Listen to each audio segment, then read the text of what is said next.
নির্বাচনী প্রচারণা শুরুর প্রথম দিনেই জামায়াত প্রমাণ করেছে তারা বড় মাঠের বিশ্বমানের player. Reuters, Al Jazeera, Washington Post সহ পৃথিবীর সবচেয়ে বড় গণমাধ্যমগুলো বলছে ক্ষমতায় আসতে যাচ্ছে জামায়াত। সেজন্য আমেরিকা, ইউরোপ সহ আন্তর্জাতিক মহল জামায়াতকে কাছে টানতে চাইছে। আল জাজিরা প্রশ্ন করেছে, বাংলাদেশের পরবর্তী নেতৃত্ব কি তাহলে জামায়াতের হাতেই?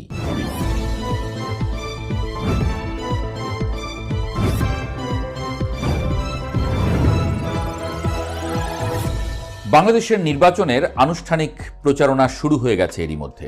নির্বাচনে অংশ নিচ্ছে 51টি দল, স্বতন্ত্র সহ মোট প্রার্থী সংখ্যা 1981 জন।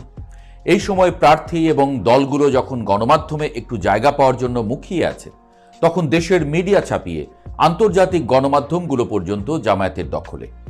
রয়টার্স লিখেছে, হাসিনার পতনের পর জামায়াতে ইসলামী বাংলাদেশে